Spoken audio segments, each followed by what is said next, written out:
Sky-high prices for just about everything. How a gas tax holiday may ease the price at the pump. Plus, an in-depth look at why rising costs probably have staying power.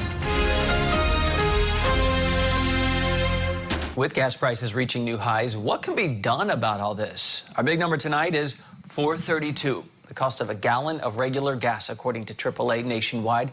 That is 15 cents more than 2 days ago. In response, 6 Democratic governors are calling on Congress to pause the federal gas tax. But it can get tricky making sure that break actually gets to customers. Newsy's Kellen Howell explains. With record-breaking gas prices poised to soar even higher, some governors are ramping up calls on Washington to suspend the federal gas tax. But experts warn getting rid of the gas tax won't necessarily make gas cheaper for consumers. It's a little unclear because the gas tax is not paid at the pump. It's actually paid by the oil companies earlier and just built into the price by the time it reaches the consumer. Democrats in the House and Senate have introduced bills that would pause the gas tax until next year. And it would be up to the Treasury Department to ensure oil companies pass that tax break on to consumers. Something even House Speaker Nancy Pelosi admits would be difficult to enforce. And it's very hard to write a bill that requires them to pass it on to the consumer. The federal gas tax stands at about 18 cents per gallon of gasoline and 24 cents per gallon of diesel. It hasn't changed since 1993. Critics of a gas tax holiday point to the fact that the money goes into the Federal Highway Trust Fund, which finances most federal road and transit projects. If you were to take away the gas tax, you're also taking away about $20 billion for this calendar year. That's money that's supposed to be spent on highways and on infrastructure, and it's built into that bill. Still, with no end in sight to sky-high prices, states aren't waiting for Washington to act. Georgia Governor Brian Kemp said he's working with lawmakers to suspend the state's gas tax. And California Governor Gavin Newsom has proposed a tax rebate program to combat high prices. But as Americans continue to struggle with the increasing cost of everyday goods, high gas prices could threaten Democrats holding on to slim majorities in Congress and heading into a tough election season. I think that if we can have a holiday that guarantees the consumer benefits rather than more profits for the oil companies, that would be a path that we can take. Kellen Howell, Newsy, Washington. And even if the government puts a hold on the federal gas tax, there is a lot more at play determining the cost of your next fill-up. The golden rule, this will not surprise you, it comes down to supply and demand. The balancing act is also global. So let's go more in depth tonight, try to figure this out. Jay Young joins us again, CEO and founder of King Operating Corporation, an oil and gas company based in Dallas, Texas. Jay, good to see you again. So you think $120 a barrel is going to be the new norm. That's going to stay for the duration of this year. What would that mean per gallon? Yeah, you're going to see a gallon of gasoline going up. I mean, we don't have anything to stop this. I mean, it's not necessarily the Ukraine situation as much as it is about how much oil and gas that we're drilling. We need to continue drilling in the United States. We need to start drilling in the United States. And there's a lot of things that are keeping that back. I mean, the government, you know, with federal regulations, state regulations, some states are worse than others, you know, like Wyoming, California, Colorado.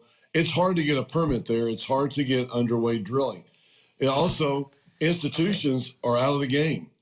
Institutions says we put hundreds of billions of dollars to work years ago, and now. Before we get into any of the institutional talking points, let's keep this on everyday Americans real quick, and then I want to get into the more systemic issues. How much are we thinking per gallon if it stays at 120 or even higher? Is that going to be like $5, $6 a gallon? Absolutely, yes. I believe $5 is the new norm. I think $6 is within reach really soon. Oh my. Okay, and in certain parts of the country would probably feel it worse than others? Up in the summer.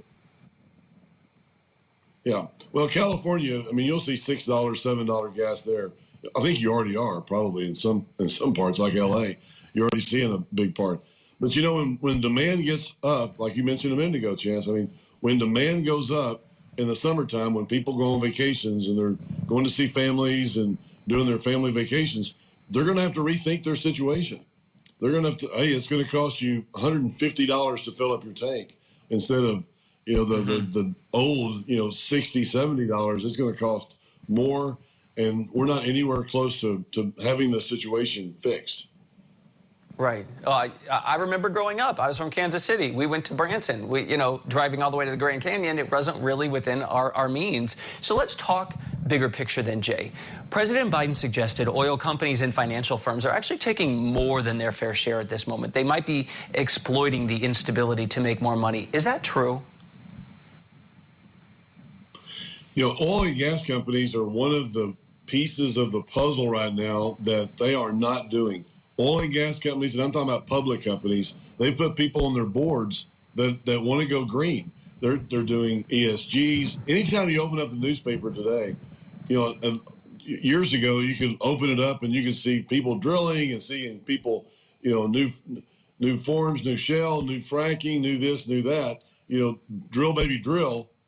Today you open up the paper and you're seeing, even if oil goes to $200 a barrel, is what Pioneer said the other day, even if it goes that high, we're still not going to continue drilling or increase our drilling that we're already doing. So what you're seeing there is you're seeing the supply off the market. And obviously, when you have the supplies down, demand's up, prices are going to go up. Sure. Okay, square this then, because President Biden also mentioned there are thousands, I think 9,000 untapped potential wells that have been approved in the U.S. How about expanding? You own an oil company. Are you thinking of expanding while the getting's good? Absolutely. 100%. I mean, our investors that we have, we're like a REIT. We give out dividends to our investors. 80% of it goes to investors. So they are happy and they want to drill. I mean, I don't want to say this in the eyes of the consumer because they're going to be paying more at the pump. But while oil and gas prices are up, we are continuing to drill, and we're going to drill more wells this year than we have in the last 5 years. And that's just what we're doing because oil and gas prices are high. This is the time, and my family's been in this business for over 100 years, and we see these cycles. So right now, while you can drill wells, you want to go drill wells and you want to put oil in the tanks and you want to put, money back in our investors' pockets right now. I think we have about 45 seconds. Take me even bigger picture now. We've talked about Russia a lot and domestic production a lot. What about OPEC? Is there any way they're going to bump up their production and help us out? As of about 2 days ago, Biden was calling overseas and trying to get somebody on the phone, and from my understanding, he couldn't get anybody on the phone. So they're just sitting back. It's like Saudi Arabia and Russia before the pandemic. They flooded our markets with cheap oil. Let's don't forget that. Saudi Arabia, Russia flooded our markets with cheap oil. They wanted to put oil and gas companies out of business because we were less dependent on them. They were saying, okay, what are we going to do here? We're financially dependent. We're good. We're drilling. Everything's going great in the United States. We're paying $2 at the pump. But all of a sudden, when we were drilling so many wells, Saudi Arabia and Russia came in and said, hey, we're flooding your markets with oil. So we had a lot of cheap oil in the markets. And then the pandemic happened. And then obviously the supply was there. Demand was down. Oil prices went down. And what you're going to see now is you need to see that again. You need to see drill, baby, drill. You need to put oil in the tanks right now because that's the way, that's the fix. The fix is more oil. I mean, people said, well, if you were president, what would you do? And it's exactly right. You need to drill. You need to drill. I think I know what Jay Young, yes, an oil man through and through. Like you said, more than 100 years. Jay Young, CEO and founder of King Operating Corporation. Appreciate it, sir. Thank you.